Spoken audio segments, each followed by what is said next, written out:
Hi friends, welcome to Brahma insight channel. Friends, ఈరోజైతే చాలా వరకు అయితే బిజినెస్ కొత్తగా స్టార్ట్ చేస్తుంటారు. సో బిజినెస్ స్టార్ట్ చేసినప్పుడు అది కంప్లీట్గా సెటిల్ అయ్యి రన్ కావడానికి కొద్దిగా టైం పడుతుంది ఫ్రెండ్స్. కానీ ఎక్కువ శాతం కొద్ది రోజులు బిజినెస్ రన్ చేసి నష్టం వచ్చిందనే ఉద్దేశంతో అయితే సాధారణంగా తీసేస్తుంటాము.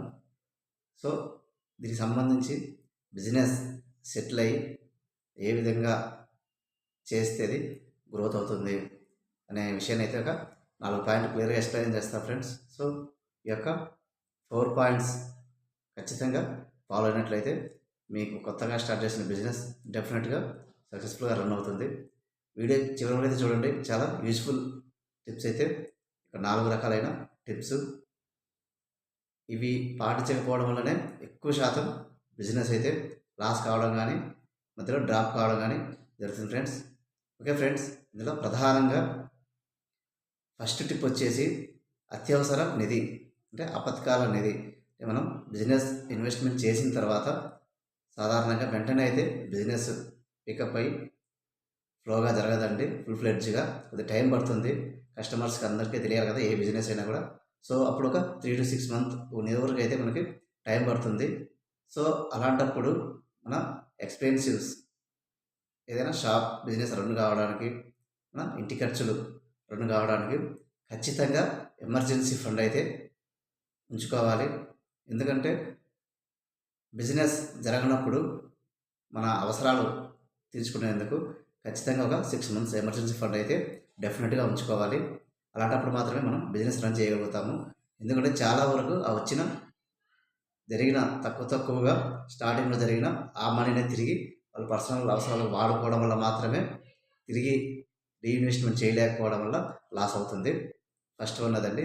సెకండ్ వన్ ఇప్పుడే చెప్పానండి, వచ్చిన లాభాన్ని మనకి ఏదైతే మనం పర్చేస్ సేల్ అయిన తర్వాత వచ్చిన లాభాన్ని మన అవసరాలకు వాడుకోకుండా తిరిగి రీఇన్వెస్ట్మెంట్ చేసినట్లయితే మన బిజినెస్ యొక్క స్టాక్ అనేది ఎలాబరేట్ కావడం జరుగుతుంది. సో ఆ పెట్టిన ఇన్వెస్ట్మెంట్ అనేది మల్టిపుల్ అవుతుంది. కొద్దిగా వచ్చిన లాభాన్ని కూడా తిరిగి మనం రీఇన్వెస్ట్మెంట్ కంపల్సరీ చేయాలి.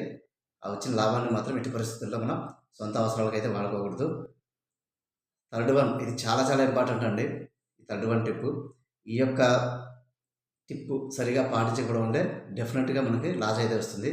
అదేంటంటే అప్పుగా ఉద్దర ఇవ్వడం. ఎదుటి వాళ్ళకి అప్పు చాలామంది అయితే ప్రయత్నం చేస్తుంటారు మన దగ్గర అప్పు తీసుకోవడానికి ఏదైనా మెటీరియల్. సో తెలిసిన వాళ్ళు అయిన వాళ్ళు అని చెప్పేసి ఇప్పుడైతే మనం అప్పు ఇవ్వడం స్టార్ట్ చేస్తామో ఖచ్చితంగా మనకి రొటేషన్ కాదు, తిరిగి మనం మెటీరియల్ ఏదైనా తెచ్చి పెట్టడానికి వీలు కాకుండా పోతుంది. సో కొన్ని సందర్భాల్లో వచ్చిన కస్టమర్ మన దగ్గర అప్పు తీసుకొని తిరిగి వేరే షాప్కి వెళ్ళడానికి అయితే అవకాశం ఉంటుంది. సాధ్యమైనంత వరకు ఈ యొక్క అప్పు ఇవ్వడం, క్రెడిట్ అయితే ఇవ్వద్దు. నో క్రెడిట్ బోర్డు అయినా పెట్టుకోండి. సో డెఫినెట్గా అప్పు అయితే ఇస్తే ఖచ్చితంగా అది రావడానికి టైం పడుతుంది. ఇదొక మెయిన్ పాయింట్ బిజినెస్ లాస్ కావడానికి. ఇక లాస్ట్ 4th టిప్ అండి, చిన్న ఖర్చులే, అంటే పవర్ బిల్ కానీ అదే ఏదైనా ప్యాకింగ్ ఖర్చు, వేస్టేజ్ ఖర్చు, ఇది కూడా చాలా తక్కువగా కనపడతాయి. ఇక ఖర్చులు కూడా మనం ఆచితూసి అడుగు వేసి ఖర్చులు చేసినట్లయితే అందులో కూడా మనకు కొద్దిగా మనీ సేవ్ అయ్యే అవకాశం ఉంటుంది ఫ్రెండ్స్. ఖచ్చితంగా ఈ 4 పాయింట్స్ కొత్తగా బిజినెస్ స్టార్ట్ చేసే వాళ్ళు ఖచ్చితంగా పాటించినట్లయితే ఆ యొక్క బిజినెస్ సెట్ కావడానికి ఖచ్చితంగా అవకాశం ఉంటుంది.